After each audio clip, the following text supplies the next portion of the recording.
자존감이 가장 강력한 스펙. 사람만 바뀐 것이 아니다.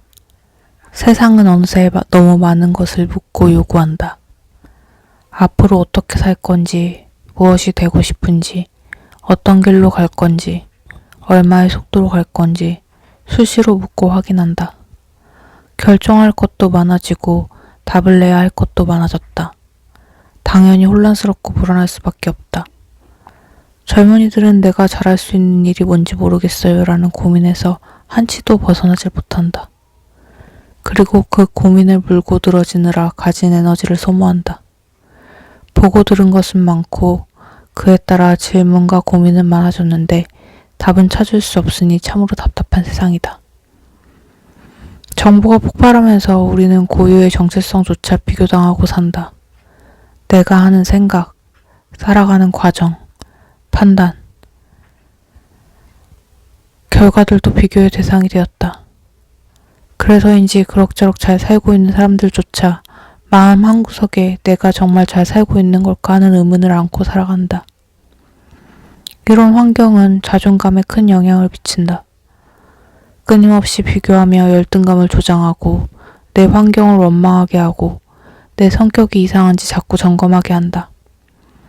답을 찾기도 쉽지 않다. 뭔가 문제가 있다고 느끼지만 고민할 시간은 부족하고 점점 생각조차 하지 않게 되면서 떨어진 자존감은 방치되기 일쑤다. 환경이 좋지 않을 때는 건강한 마음으로 무장한 자신이 가장 강력한 무기다. 나는 누구인가? 지금 가는 길이 맞나? 내가 제대로 해낼 수 있을까? 라는 생각과 고민에 빠져 있는 것도 알고 보면 자존감과 연결된 질문들이다. 이럴수록 자존감이 강해야 상처를 덜 받고 길을 찾을 수 있다. 바야흐로 셀프로 자존감을 지켜야 하는 시대다.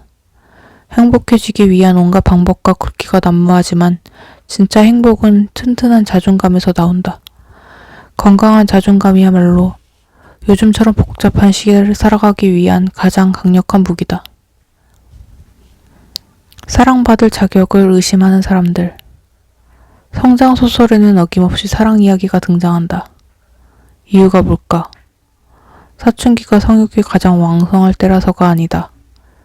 성장은 자존감을 획득하는 과정이고 자존감을 갖추면 사랑부터 찾기 때문이다. 반대로 자존감이 무너지면 사랑에 대한 능력부터 의심하게 되어 있다. 정신과 의사로 일하면서 가장 많이 만나는 유형이 사랑 고민 상담자다. 그들과 대화를 나누다 보면 어김없이 자존감 문제에 봉착한다. 역시 자존감이 회복되지 않은 상태로는 사랑도 풀리지 않는 모양이다. 연애할 준비가 안 됐다는 말의 속마음. 나는 사랑받을 수 없어 라는 생각이 확고한 사람들이 있다. 멀쩡하게 생겼고 누가 봐도 매력적이건만 왜 그런 생각을 갖고 있는지 이해가 안 가는 사람들 말이다. 이런 사람은 좋은 사람을 소개해줘도 사소한 핑계를 대며 퇴짜를 놓기 일쑤다. 속내가 궁금해 말은 그렇게 해도 눈이 너무 높은 거 아니야? 라고 떠보면 진심으로 정색을 한다. 몇 마디 대화를 나눠보면 그 말이 빈말이 아님을 알게 된다. 처음에는 나를 좋아할 수도 있어. 하지만 나에 대해 더 알게 되면 실망할 게 뻔해. 놀랍게도 자신의 가치를 전혀 인정하지 않는다. 이런 사람들은 대개 결혼을 강렬히 원하면서도 기피한다. 연애를 할 때조차 결혼을 해야 하는지 말아야 하는지 스스로 확신하지 못한다. 답답한 마음에 점집을 찾아다니기도 한다. 자신이 과연 누군가를 사랑할 수 있는지, 한 사람과 오래 사귈 수 있는지 자신 없어 한다. 자신은 연애 불능자라고 단정하고서 평생 한 사람만 사랑할 수 없고 사랑받지 못할 거라고도 말한다. 그러니 사랑해서는 안 된다고 믿는다. 그런데 평생 외로울 것을 생각하니 서러움이 밀려오고 그래서 또 사랑을 갈망한다. 사랑을 놓친 후 찾아오는 자기 비하. 같은 맥락에서 자신의 사랑스러움을 믿지 못하는 사람들도 있다. 이들은 아무리 괜찮은 사람이 대시를 해도 받아들이지 못한다. 겉으로는 아직 연애할 준비가 안 되어 있다. 우리는 성격이 너무 다른 것 같다 등 좋은 말로 거절하지만 마음 안에는 내 성격을 알면 떠나갈 게 뻔해. 너처럼 똑똑한 사람은 결국 나를 무시하고 질려버릴 거야. 라는 생각이 가득하다. 이런 사람들을 보는 주위 사람들은 무척 안타깝다. 정말 좋은 사람인데 왜 겪어보지도 않고 미리 포기해? 아니야, 너는 사랑스러워 라고 아무리 말해도 소용이 없다. 자신이 사랑받을 수 없다는 믿음은 망상에 가까워 쉽게 변하지 않는다. 오히려 우리 엄마도 나를 사랑하지 않는데 네가 어떻게 나를 사랑해? 라며 상대를 설득하려고 든다. 이런 스타일은 처음엔 겸손하거나 착하다는 인상을 준다. 하지만 같은 일이 반복되면 주위 사람의 시선도 달라지고 무엇보다 본인이 후회가 들어간다. 그냥 지난번 사귀던 사람하고 쭉 가볼 걸 그랬나? 하고 후회한다. 하지만 이미 시간은 지났고 흐름만큼 나이도 먹었지만 떨어진 자존감만 그대로다. 낮은 자존감 때문에 사랑을 놓치고 사랑을 놓친 후에 자존감은 더 떨어진다. 이들의 문제는 사랑하는 사람을 놓치고 후회하면서도 자신이 사랑 부적격자라고 믿는 데 있다. 이런 악순환이 반복될수록 자기 비하는 더욱 견고해진다. 궁극적으로 자신을 더 믿지 못하게 되기 때문이다. 비극이다. 기초 믿음의 부재. 자신이 사랑받을 가치가 있음을 인정하는 일은 신뢰라는 감정에서 출발한다. 우리가 살아가는데 꼭 필요한 덕목이다. 인간은 제각각 독립적인 존재지만 서로에 대한 기본적인 믿음이 있어서 팀을 이루고 사회를 이루어 살 수 있다. 승객은 기관사를 믿어야 몸을 맡기고 여행할 수 있다. 이 기관사가 운전면허는 있을까? 하고 의심하기 시작하면 절대 편안하게 여행하지 못한다. 이렇듯 누군가에 대한 본능적인 믿음을 기초 믿음이라고 부른다. 사람이 태어나 가장 먼저 갖는 기초 믿음은 엄마에 대한 믿음이다. 아기에게는 배고프면 엄마가 젖을 물려주고 기저귀가 젖으면 갈아줄 것이라는 믿음이 필요하다. 만일 엄마가 젖을 물릴 때마다 왜 이렇게 칭얼대서 나를 힘들게 하니 라며 짜증을 부리거나 아이를 돌보지 않는다면 아이는 외부 세계에 대한 최초의 믿음을 형성하지 못한다.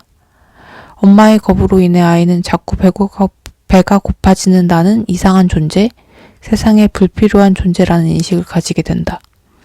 하지만 기초 믿음이 없는 사람이라고 해서 무조건 엄마의 사랑과 양육 방식을 의심해서는 안 된다.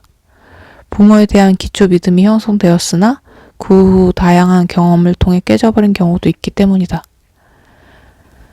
자기 불신은 인간관계도 망친다. 자신의 매력이나 능력을 믿지 못하는 사람은 타인과의 관계에도 문제가 생기기 쉽다. 나를 사랑할 이유가 전혀 없는데 왜 나를 사랑한다고 할까라는 의심을 품기 때문이다. 기혼자의 경우 자기 불신은 의처증이나 의부증으로 발전한다. 또는 경제적으로 무능하거나 성적 능력을 상실했거나 다른 콤플렉스가 있어 자존감이 무너진 경우에도 남을 의심하는 마음이 생긴다. 그 마음을 들여다보면 내가 이렇게 못났으니 아내나 남편이 곁에 있을 이유가 없다라는 생각이 자리 잡고 있다. 대개 이런 사람들은 자신의 열등감이나 마음 상태는 못 보고 상대를 탓함으로써 문제를 해결하라고 든다. 겉으로는 상대를 사랑해서 힘든 것처럼 보이지만 사실은 자신을 믿지 못해서 괴로운 것이다. 이른바 나쁜 남자에게서 벗어나지 못하는 여자나 제비족의 게임에 빠져 재산을 탕진한 사모님들의 저변에도 이런 문제가 숨어 있다. 이들은 이 사람이 떠나면 나를 받아줄 사람이 없다는 착각에 빠져 이별을 감수하지 못한다. 죽을 만큼 사랑해서가 아니라 이별이 두려워서 만남을 지속하는 셈이다. 자기 자신에게 관심 갖기. 이 모든 문제는 자신을 사랑받을 만한 가치가 없는 사람으로 인식하기 때문에 생겨난다. 하지만 세상에 사랑받을 만한 자격과 가치로 똘똘 뭉친 사람은 없다. 모든 면에서 완벽한 사람도 없다. 마찬가지로 아무데도 쓸모가 없는 사람도 없다. 단지 사랑받을 자격이 없다고 쓸모없다고 믿는 사람이 있을 뿐이다. 내가 정말 사랑받을 가치가 있는지 없는지 알아보려면 자신을 솔직하게 들여다보는 작업을 해보면 된다. 정말 부모님의 갈등에서 영향을 받았는지, 그것이 어떤 영향인지, 성격은 어떻고 잘하는 것과 못하는 것이 무엇인지 찬찬히 탐색해봐야 한다. 방법은 쉽다. 종이 한 장을 꺼내 자신의 장단점을 적어보면 된다. 특히 대체 자신의 어떤 점이 사랑받을 수 없다고 믿는지, 어떤 점을 믿지 못하는지 마음속에서 꺼내 바라보자. 아는 만큼 더 사랑할 수 있다. 사랑은 감정이다. 원한다고 억지로 생기지 않는다. 자신을 진심으로 사랑하지도 않으면서 나는 사랑스러워라고 아무리 외친들 사랑이 갑자기 솟아날 리 없다. 따라서 당장 자신을 사랑하라고 강요할 수도 없고 그렇게 되지도 않는다. 다만 자신의 단점과 장점을 적어보는 것만이라도 해보자. 아무리 생각해도 장점이 하나도 없다면 남이 생각하는 나의 장점을 적으면 된다. 그것이 설령 타인의 오해이거나 드러난 겉모습에 불과할지라도 누군가 말해주는 내용을 그대로 적어보자. 이런 행위는 자신에게 관심을 갖게 한다. 세상의 모든 사랑은 관심에서 시작된다. 집이 어딘지, 무엇을 했는지 등 사소한 관심이 먼저 존경과 사랑이 싹튼다. 자신을 사랑하는 것도 똑같다. 자신이 어떤 사람인지, 어떻게 살아왔는지 관심을 가져야 한다. 참으로 재미있지 않은가? 누군가를 사랑하는 능력이 결국 내가 누구인지 알아가는 능력에서 시작된다니 말이다. 나를 아는 만큼 사랑 능력도 커진다. 자존감 향상을 위해 오늘 할 일. 나에 대해 적어보기. 자신에게 관심을 갖는 것부터 시작하자. 자신을 좀 더 알기 위해 최대한 구체적으로 자신의 장점과 단점을 써보자. 1번, 나의 장점들, 나의 단점들. 2번, 내가 잘할 수 있는 일들, 잘하지 못하는 일들. 3번, 타인이 말하는 내가 잘하는 것. 자신의 가치를 부정하는 사람. 자신을 사랑할 수 없으면 퍽 불쾌한 기분이 든다. 마치 맘에 들지 않는 쌍둥이 형제가 꼭 붙어 다니는 것과 같다. 아무것도 하지 않았는데 야단 맞는 느낌이고 매사 비관적이 된다. 반면 자신을 사랑하면 인생이 심플해진다. 혼자 길을 걸어도 좋아하는 친구와 함께하는 느낌이 든다. 외로움이 느껴져도 많이 괴롭지 않고 방황할 때도 사랑하는 나에게 조언을 구할 수 있다. 그렇다고 외톨이가 되는 것도 아니다. 자신을 사랑하는 사람은 혼자가 되는 것을 두려워하지 않기 때문에 자신감이 있다. 이 자신감이 타인과 있을 때 생기는 불안감을 없애준다. 그리고 자신감이 매력으로 작용해서 주변에서 인기도 얻는다. 내 마음에 들지 않는 나. 나도 내가 몹시 싫었던 때가 있다. 고등학교 1학년이 끝날 때쯤 무기력증에 빠졌다. 아침에는 일어나기 싫고 식욕도 없고 만사에 흥미를 잃었다. 씻지도 않고 겨우 학교에 가서는 맨 뒷자리에 앉아 잠을 자거나 멍하니 있었다. 평소 모범생으로만 살아온지라 스스로도 이런 모습이 낯설었다. 하지만 놀랄 에너지도 남아있지 않아서 그다지 충격적이지도 않았다. 친구들은 밤새 공부를 하고 와 낮에 조는 거라고 쑥덕거렸지만 나는 굳이 그게 아니라고 말할 기운도 없었다. 그런데도 나는 누구에게 짜증을 내거나 감정을 토로하지 않았다. 당연히 가족들도 모르는 듯 했다. 형이 입시를 앞둬 막내도 예민해졌다고만 생각하는 것 같았다. 나는 언젠 뭐 나한테 관심이나 있었나 하면서 점점 냉소적이 됐다. 그러던 어느 날 어머니가 잠깐 따라 나오라고 했다. 그러곤 동네에 있는 작은 서점으로 나를 데려갔다. 사고 싶은 책 있으면 아무거나 다 사. 늘 그렇듯 무덤덤한 표정이었다. 책장을 여기저기 둘러보던 나는 나 자신을 사랑하기라는 책을 골랐다. 나를 사랑하지 않고는 누구도 사랑할 수 없다라는 글이 눈에 꽂혔다. 그리고 조금이라도 기운이 생기면 그 책을 뒤적거리며 시간을 보냈다. 돌이켜보면 그때 무기력에 시달리던 것보다 더 괴로웠던 게 있다. 바로 나 스스로 내 상태를 이해할 수 없다는 점이었다. 한없이 나약해 보이고 의지도 없고 승부욕도 사라진 내가 싫었고 이해가 되지 않았다. 차라리 성적이 떨어졌거나 가족과 불화가 있는 거라면 낫겠는데 나란 존재가 내 마음에 들지 않는다는 느낌은 생각보다 괴로웠다. 책 내용은 정확하게 기억나지 않는다. 하지만 17살 고등학생인 내게 나 자신을 사랑하기에 관한 글은 적잖이 중요한 사건이 되었다. 자신을 사랑하는 것이 얼마나 중요한지, 그러지 않으면 어떻게 되는지에 대해 처음 알려주었기 때문이다. 덕분에 나중에 혼란에 빠질 때마다 용기를 얻었다. 지금 상황에서 나를 사랑하는 길을 기준으로 삼을 수 있었다. 아무리 내게 중요한 사람이라 해도 그 사람 때문에 나 자신을 사랑하길 포기해서는 안 된다. 그래서 나에게 고통과 불행을 안겨주는 사람들과 이별할 때는 단호할 수 있었던 것 같다.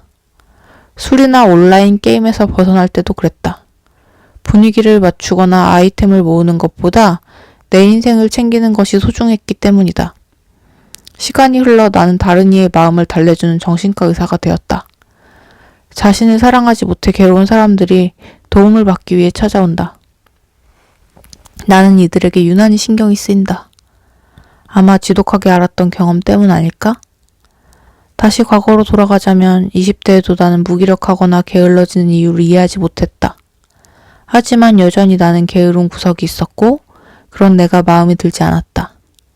추측컨대 매사 최선을 다하는 부모님을 보고 자란 데다 부지런하게 움직일 때 느껴지는 흥분에 중독이 되어 있었던 것 같다. 내가 싫어지는 감정은 대학에 가서도 나를 괴롭혔다. 의과대학에는 멋진 아이들 투성이었다. 어쩜 그렇게 다들 머리도 좋고 술도 잘 먹고 성실하기까지 한지 나와 심하게 비교가 됐다. 도대체 왜 나는 저들처럼 세련되지 못했을까? 왜 난 한 번에 외우지 못할까? 하는 열등감은 점점 커져갔다. 하지만 자존심이 상해 털어놓을 수도 없었다. 다른 길을 택한 친구들은 군대에 가 있거나 고시촌에서 힘들게 살며 나를 부러워했다. 그런 친구들에게 속마음을 털어놔봤자 공감해주지 못할 것이 뻔했다.